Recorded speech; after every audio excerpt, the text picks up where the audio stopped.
So then, my name is Péter Maróti, as you see, working here at the University of Szeged, in the former biophysics department. Now it's called the Medical Physics and Informatics department.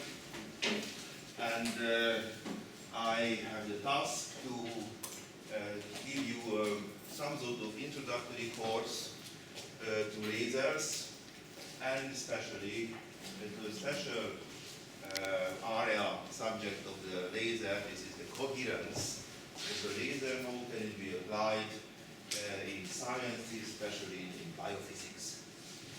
The topics will be divided into three parts. In the first part, I will talk about the basic properties of the laser light. This is some sort of summary of the basic physics of the lasers. Then I will talk about some applications of lasers in biophysics research. In the middle part, this could last forever or for years or hours and hours. I will make a shortcut in this field.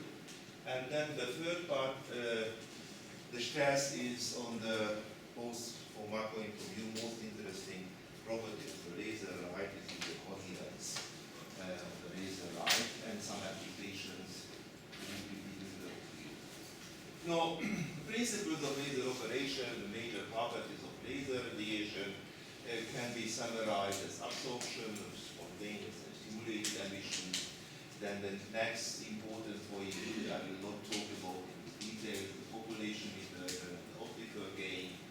And then we can construct an oscillator in the laser, continuous pulse operation can be carried out.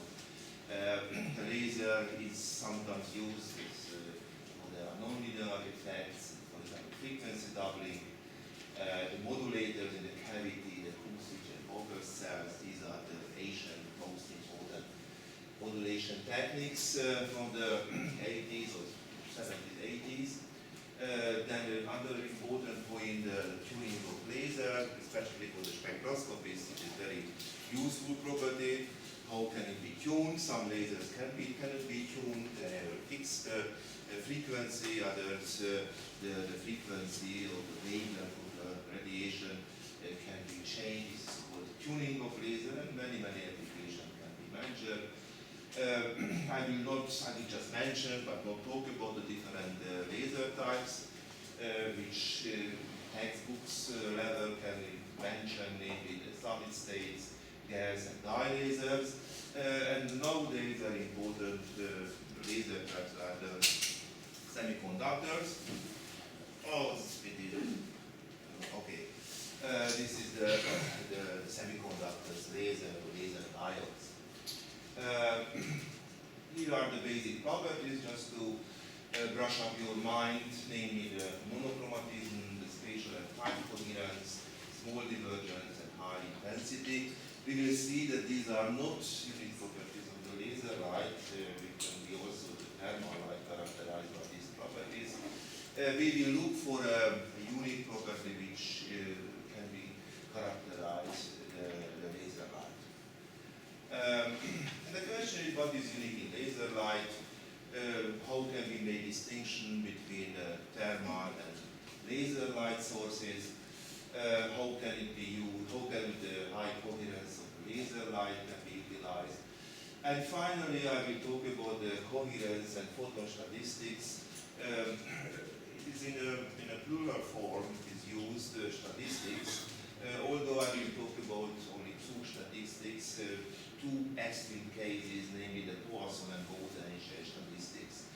This property can be utilized if we have a process which is based on photon counting. This means that it will count the number of photons, 1, 2, 3, 4, etc., etc. And if we can combine this photon counting property with any other type of effects, characteristic of the matter which is irradiated, then this combination can be utilized for different processes. For example, I will mention two, the blackening of photographic layers.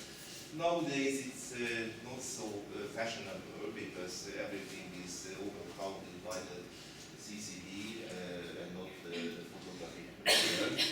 but the photosynthesis will be mentioned as a good application. Now, let's start with the first part of the lecture for today, namely the absorption and emission transitions, the Einstein coefficients. Here is the usual scheme with two levels, the ground state, excited states, three basic processes will occur, namely the absorption, which can be also named as induced absorption, and two sorts of emission from the excited states. One is the induced emission, another is the spontaneous emission. The Einstein coefficient is denoted here in the usual way. The connection between the spontaneous and the induced emission can be characterized in that way. You see the ratio depends on the energy gap between the excited and the ground state. This means that the spontaneous emission dominates if A is large, and in the opposite case, the induced emission is a major form of emission if E is small. Other property of the induced emission compared to the spontaneous emission concerns the directional and phase dependence. This is very well known for you, should be known to you. I do not go into much details. Another point which is very frequently used, namely the Heisenberg uncertainty principle for E and T parameters or variables. Delta E is the energy width of the excited state. It is demonstrated in the formal way. Delta E is practically the spread of the energy function, the half width of the energy function, and the connection between the lifetime, the spontaneous lifetime of the excited state versus the width of the energy state is determined by the Heisenberg uncertainty principle, namely the product of tau and delta E should be constant. This means if you have a very, very narrow energy excited state and delta is small, then the product to keep constant, you need tau larger, so this means that the lifetime is larger and oppositely. Another interesting point which belongs to the summary of the basics of the laser physics, namely the direction, limited divergence and convergence of the laser beam. This is a very schematic view. We have a laser intensity profile Gaussian type, and this will be practically for if we fall into the lens which has a focal length of f. Here you can see the near field is practically parallel. In the far field, it shows some divergence. The divergence is characterized by this angle is theta. Theta is proportional to lambda, the wavelength, and O is practically radius of the beam. This is a natural limiting divergence. Smaller the divergence cannot be, only larger. And another point is the tight focusing. If this more or less parallel beam will hit this lens, then the focal point will be some concentration, which means it doesn't mean that this is a point in a mathematical sense. It has some extension, and the extension of this mathematical spread is characterized by this D, this diameter of the beam at its narrowest point. This can be also considered as beam waist, because this is the smallest cross-sectional point or area of the refracting beam. The smallest spot size also connects to the focal length and to the limited divergence. Here is some text and examples to illuminate these topics if you are not familiar with it. For example, two examples for the directionality or the limiting divergence is mentioned here. In the first example, let's have a laser lasing at 500 nanometer, has a pretty broad area, 5 centimeter radius, and you can calculate the limiting beam divergence in that way. For example, if you illuminate with this laser from the Earth, the Moon, then the area of the diameter of this spot on the surface of the Moon will be, under these conditions, 2.4 kilometers. And this is also the case. It is also experimentally tested. The second example refers to the experiment from the Apollo 11, 1969 deviation. They placed a quarter cube reflector on the surface of the Moon, and they were able to measure from the round trip of the light the exact distance of the Moon from the Earth. The time focusing example is calculating numerical examples, calculating here what could be the spot size on the focal point of the lens, and it turns out that under these conditions, say 600 nanometers, so red light, or partly red, orange red light is focused 1.5 micrometer spot size radius, which correspond to roughly 7 micrometer square area spot size. Another interesting point of the laser is during the courses you will experience is the intensity, how large is the intensity of the laser light. This is taken from the famous article, this figure. This concerns the history of the development of the laser intensity versus the time. The first laser was constructed in 1963, starting this point here. And then in the intensity you will see a large increase at the beginning. In the 60s, the Q switching and mode locking was introduced. With these two techniques, they reached a pretty high laser intensity. Then practically nothing happened. And then the chirp amplification, again, new development, revolutionary increase of the laser light intensity can be observed. Here, different, very characteristic and important threshold can be seen. The relativistic optics at light intensity 10 to 21 watt per centimeter square is also a threshold which practically normal, it's a conventional classic optics is separated from the relativistic optics, etc. The high energy, high power, high intensity light can be also in numerical examples illuminated and calculated. Of course, during this lecture, I cannot go into details, especially not considering the numerical values of the different physical quantities.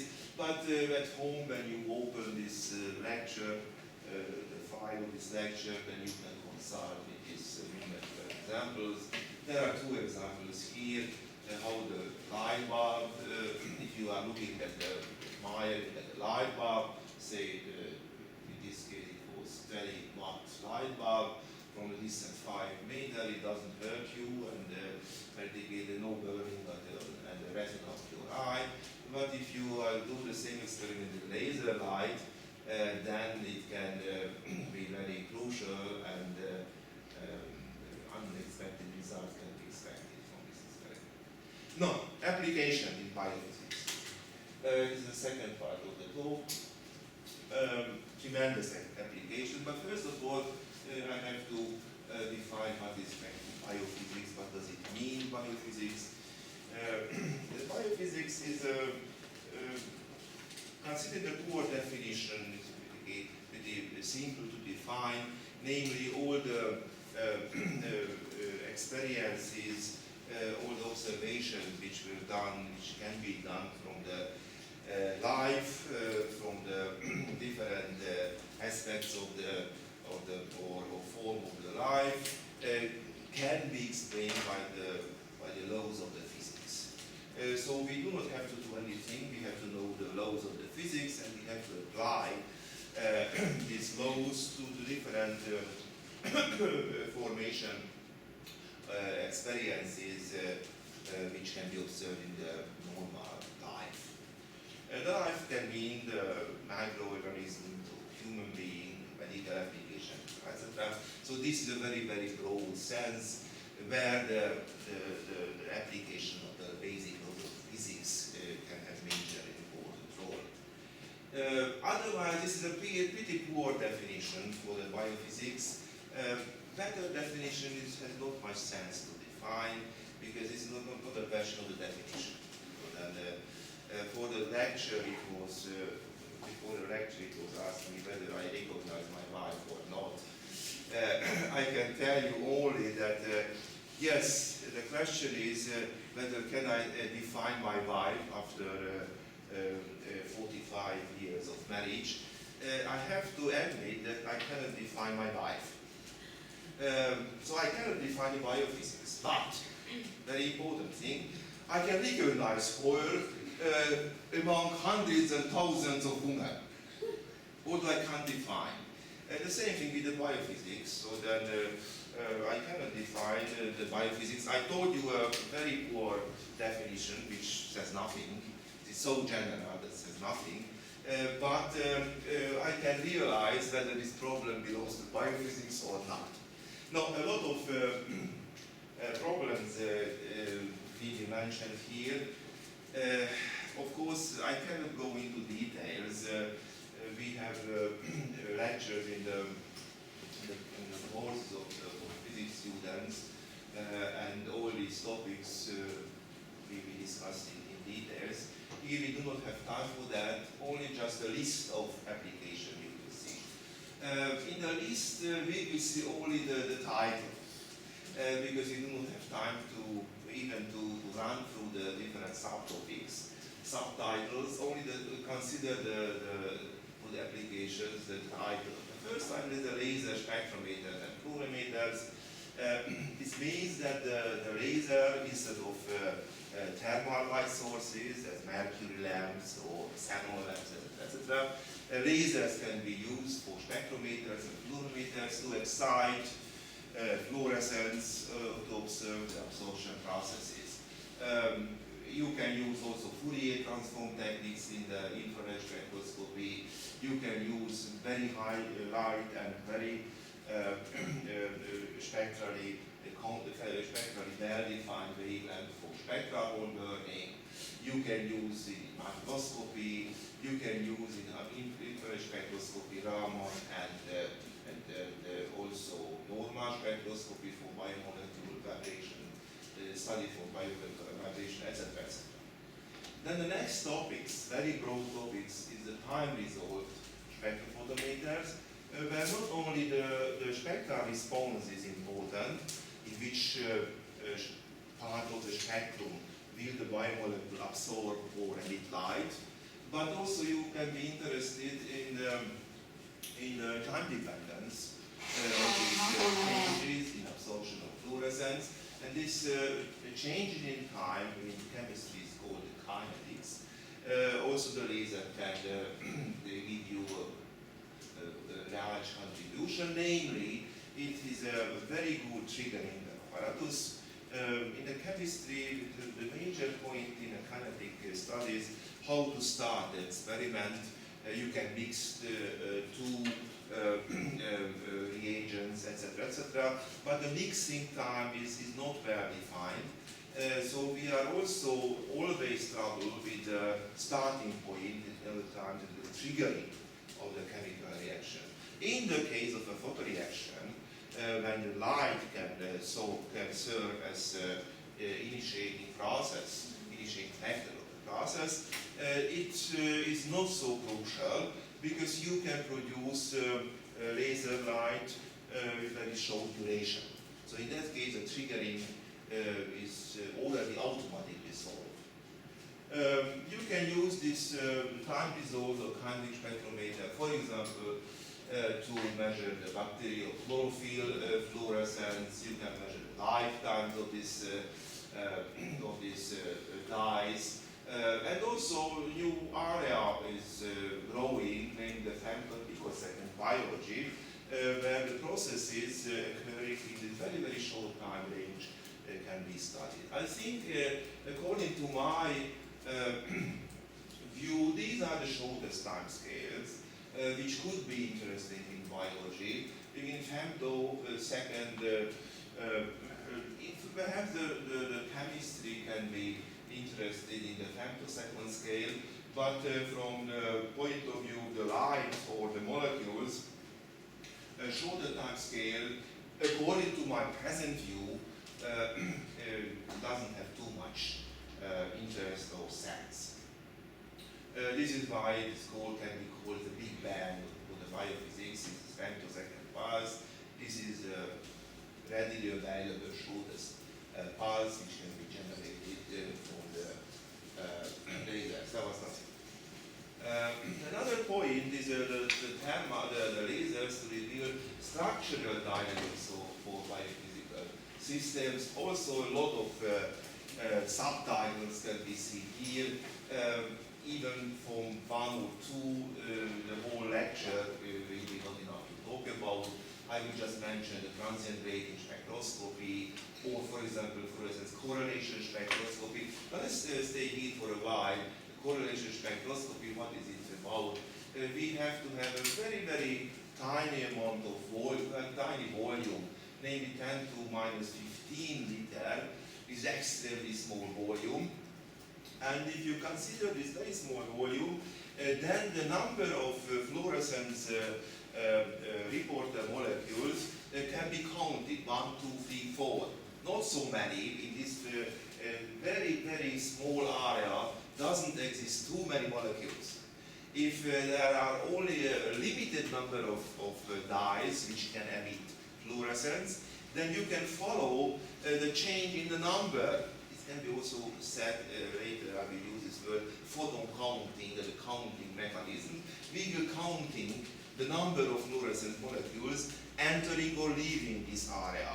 And if you measure from the noise, a very big noise, you can measure the signal of this a couple of molecules entering or leaving this very, very small amount of volume, then you can calculate, for example, you can use the different kinetic properties of the molecules, for example, the diffusion coefficients, in translation or rotation, etc., etc. How muddy is the cytoskeleton, for example, where the small volume was taken, etc., etc. So it can have also information which can have biological importance. Another point is the laser flash photolysis. Again, a lot of subtitles or subjects can be mentioned here. The important point is we are talking about photolysis, so from the light we will make some destructive work. Destruction, this means that usually we will consider the destruction of important molecules, biomolecules. Different molecules can be taken. For example, just catch this word here, the green fluorescent protein, etc., etc. So no time for discussing about that. Low cytometry and cell separation is also a very large area of the science. In blowout to be very important in life sciences. And the basic, the instrumentation, the basic processes, the basic tool to carry out this type of investigations are lasers. So without laser, we couldn't talk about this whole fascinating techniques. Scattering, etc., etc. No. Laser tweezers. Laser tweezers is a very important optical trap which enables microscopic objects to be trapped in a very small size of the space, and very fascinating, interesting, attractive studies can be done. For example, you can trap in this optical trap DNA or biomolecules, and you can make any mechanical amputation for these molecules. Single molecular spectroscopy mechanical studies is also a unique area of the biophysics in that field. We normally, up till now, we were accustomed to behavior of the biomolecules in the bulk phase. In the bulk phase. So for example, if we measure the absorption of a solution, this means that we will measure the overall absorption of the molecules, including a lot of, for example, the Avogadro's number of molecules. This is pretty easy to measure, and in the practical lab practice, the students mainly do this type of measurements.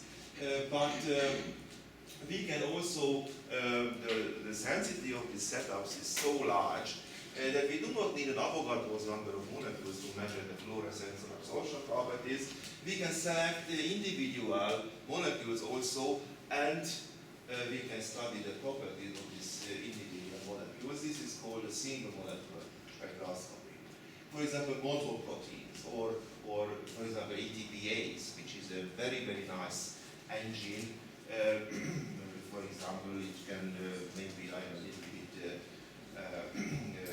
aberrated in that way, but this engine shows much more interesting properties than the normal car, the engine of the Volkswagen or Mercedes or others, which is millions of engines are available, and practically since the Otto's motor in the 30s of last century, practically nothing happened except with the electronics. Electronics is marvelous and overlaps everything. But the basic properties of the auto car's motor remain the same. Not much change. Electronics is an exception, except of electronics. But these motors, which are working in your body with ATPase, which rotates, make fascinating movement, this is worth to study, and the biophysics do that one with mechanical studies. Mass spectrometry. Here you can see a lot of techniques which require the laser light. Even though the definition of the basic properties remain no time for me to discuss. Believe me that in the mass spectrometry, the laser has an essential role. For example, if you, we just mentioned one aspect of this mass spectrometry, how can it be used in biology. For example, even of a proton, if a protein, large protein of say 100 kilodalton protein as a reaction center protein, huge molecule loses one proton for a protolytic reaction. We will see a couple of examples for that later. The loss of one proton can be detected by a very sensitive, highly sensitive mass spectrometry. So just forget it, not forget it. Just keep in mind, 100,000 Dalton weight, 100,000, and it loses one proton. This is the Dalton, one Dalton. Then the mass spectrometry will sense that something happened. So for example, if I lose, let's suppose 1 kilo weight, nobody observes it, even me not. But compared to 100 kilo, 1 kilo loss, for me is a tremendous achievement, but it's just one person. And compare it to the loss of 1 proton, 1 Dalton, on the huge biomolecule 100 kilodalton. That's an achievement. And the science can do it with the aid of the lasers. The whole series of microscopy also is based on the lasers.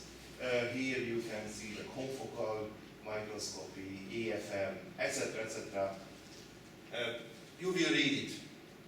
No time to discuss them. Lasers in medicine, in the health industry.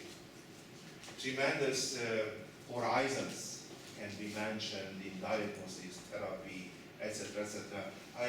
Or for example, the ophthalmology. This is also a huge field where the lasers can be used. Remote sensing, I think this is the last one. Remote sensing, so for example, what I'm doing right now, I'm changing the pages, the slides. This can be done through remote control, and the remote control is based on the laser diode in this case. But of course, more sophisticated application can be also mentioned. For example, the LIDAR, which is plays a central role in the protection of the environment, etc., etc. So it's enough, for example, to send a laser light through an industrial area, And from the single laser light, which cannot be even sent because the laser light can be an infrared light.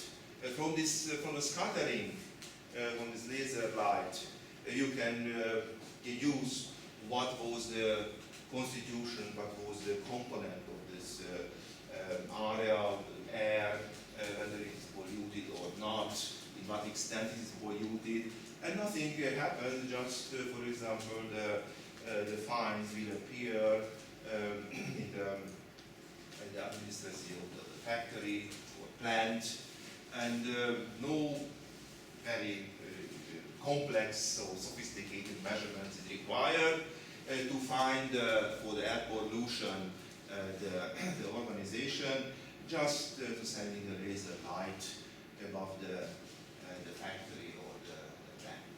Now, these are the very widespread application of the lasers. This was just text and nothing else.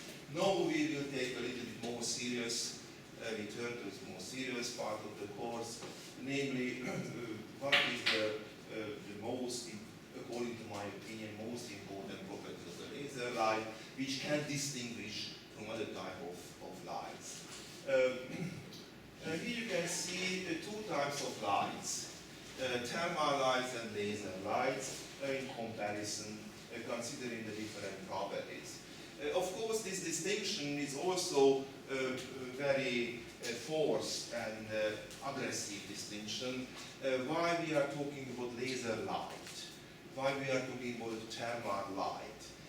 Of course, in the normal use of this word, it is also common, but according to my opinion, it has not much sense to talk about laser light, because this is just simply a light.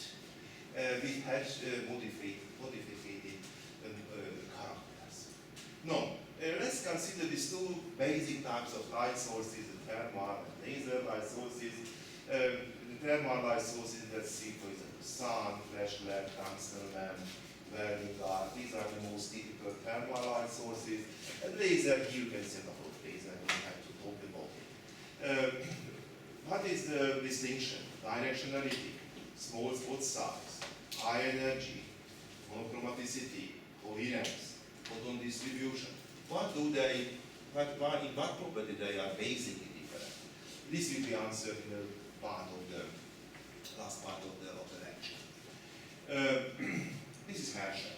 Herschel who discovered the IR part of the solar spectrum. Now let's modify this picture according to the thing that Herschel is sitting in a dark hole, which has a very, very small spot towards the outside. And in this spot you can illuminate by thermal source, for example from the sun, or by laser light. But of course the observer, in this case Herschel, will not see from which source the light came in. And the question is, can he decide from inside what kind of light entered the room? What he has to do to make this distinction? One point is that, for example, the bonding of different healing of different bones of the skin, whether we illuminate by flashlight, thermal source, laser light, and we will observe healing. What property of these two lights will actually contribute this healing? Thermal increasement or what? Now, to make a long story short, the coherence and the photon statistics will be the accurate indicator for distinction of the two light sources.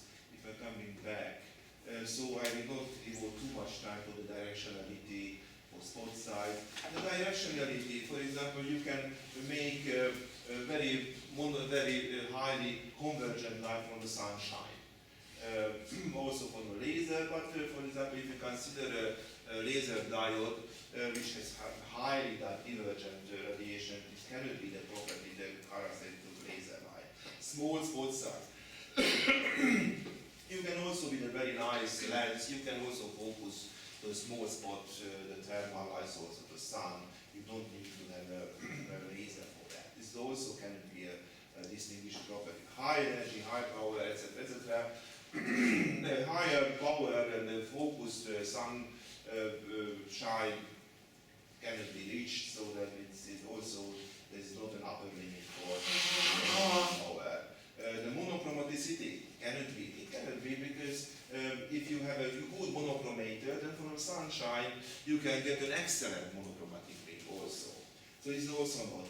The coherence, you will see that perhaps this can be a good point, but it is not. We will discuss soon, because if you consider the sunshine, the spatial and time convergence, if you make some limitations, it can be extremely large.